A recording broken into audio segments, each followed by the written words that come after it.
negara korup bernama Indonesia. Oleh Dimas Huda, wartawan senior FNN. Kian mengapungnya kasus-kasus korupsi belakangan ini sungguh menjijikkan. Kasus korupsi Menteri Komunikasi dan Informatika nonaktif Johnny Plate yang merugikan negara 8 triliun rupiah, hanyalah satu contoh saja betapa bobroknya negeri ini. Kini, korupsi seakan bukan hal yang memalukan. Seorang koruptor, begitu keluar dari penjara disambut bak pahlawan.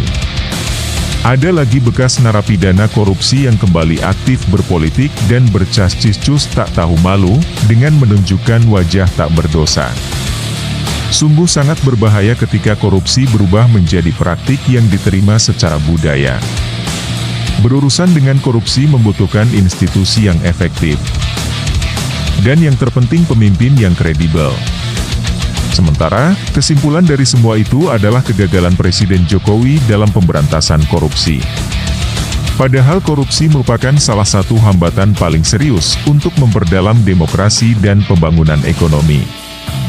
Transparency International Indonesia (TII) menyodorkan skor Indeks Persepsi Korupsi Indonesia tahun 2022 yang anjlok 4 poin, yaitu dari 38 menjadi 34.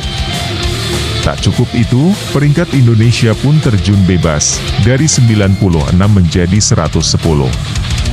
Merujuk pada temuan TII, tak salah jika kemudian disimpulkan bahwa Indonesia layak dan pantas dikategorikan sebagai negara korup. Salah satu di antara sekian banyak variabel yang disorot oleh TII dalam paparan IPK adalah maraknya korupsi politik di Indonesia. Analisa tersebut tentu benar jika dikaitkan dengan realitas saat ini. Berdasarkan data Komisi Pemberantasan Korupsi KPK sejak 2004 sampai 2022, pelaku yang berasal dari lingkup politik, baik anggota legislatif maupun kepala daerah, menempati posisi puncak dengan total 521 orang. Ini menandakan program pencegahan maupun penindakan yang diusung pemangku kepentingan gagal total.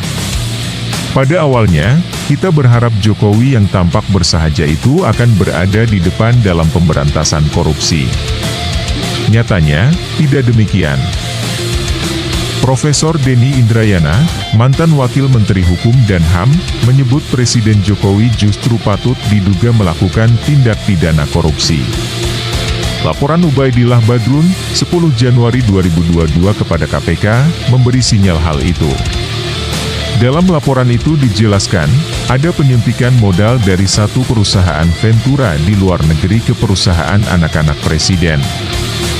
Menurutnya, ini adalah upaya suap kepada Presiden melalui anak-anaknya.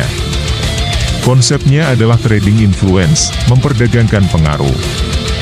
Di dalam United Nations Against Convention, Konvensi PBB Anti Korupsi, perdagangan pengaruh ini sudah dinyatakan secara tegas dan jelas. Anak-anak Jokowi tidaklah mungkin mendapatkan suntikan modal hingga ratusan miliar jika mereka bukan anak presiden. Selain itu, Presiden Jokowi justru melakukan pelanggaran pasal 21 Undang-Undang Tindak Pidana Korupsi berupa obstruction of justice, menghalang-halangi penegakan hukum pemberantasan korupsi. Denny menyebut ada elit yang seharusnya diproses, tapi tidak, karena ada dalam barisan-barisan koalisi. Presiden Jokowi mestinya berkaca pada teladan Ellen Johnson Sirleaf, Presiden Liberia dan kepala negara wanita pertama di Afrika. Bisa juga meniru Ativete Jahjaga, Presiden Kosovo dan kepala negara wanita pertama di Balkan. Komitmen Presiden Sirleaf untuk memberantas korupsi bahkan sampai menskors putranya sendiri, bersama dengan 46 pejabat senior pemerintah lainnya karena gagal mengungkapkan asetnya kepada pejabat anti korupsi Liberia. Manuver politik ini menjadi cara yang sangat efektif untuk menunjukkan kepada warga dan pebisnis Liberia yang bekerja keras, bahwa dia dan pemerintahannya menganggap serius pemberantasan korupsi. Sedangkan Presiden Jahjaga setelah beberapa bulan sebagai presiden, pidato pertamanya di parlemen menunjukkan bahwa dia menyadari masalah ini dan berencana untuk menanganinya secara langsung. Dengan suara percaya diri, dia mengumumkan pembentukan Dewan Anti Korupsi Presiden. Dewan akan mengordinasikan pekerjaan dan kegiatan para pemangku kepentingan utama yang memerangi korupsi. Orang yang skeptis cenderung percaya inisiatif semacam itu akan gagal sejak awal. Atau, lebih buruk lagi, institusi semacam itu akan dituduh melegitimasi pejabat korup, dengan mempercayakan inisiatif korupsi yang dirancang untuk menyelidiki mereka.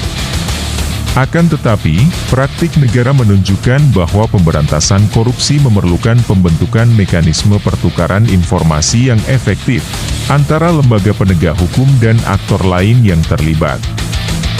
Bagi Presiden Jajaga, membentuk dewan yang digerakkan oleh hasil hanyalah permulaan. Dia dengan jelas mengakui bahwa korupsi juga merupakan masalah internasional dan pemberantasannya membutuhkan solusi bersama. Dalam mengorganisir KTT Perempuan Internasional di Kosovo, yang menangani masalah korupsi publik secara dekat, Kosovo diubah dari pusat korupsi menjadi pusat internasional untuk mencari solusi melawan korupsi. Sementara di Indonesia, hal yang awalnya sudah dirintis pemerintah sebelumnya, tak berlanjut. KPK yang selama ini gencar memberantas korupsi politik, justru dilemahkan oleh Presiden Joko Widodo melalui perubahan Undang-Undang KPK. Tidak cukup itu, Presiden Jokowi juga membiarkan figur-figur bermasalah memimpin lembaga anti rasuah. Kita juga tentu saja menyadari, membangun institusi yang memerangi korupsi memang penting, tetapi tidak cukup.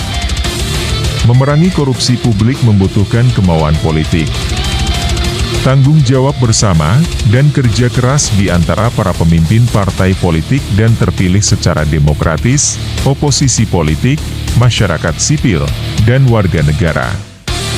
Singkatnya, prakarsa anti korupsi lebih mungkin berhasil jika melibatkan lebih banyak pemangku kepentingan.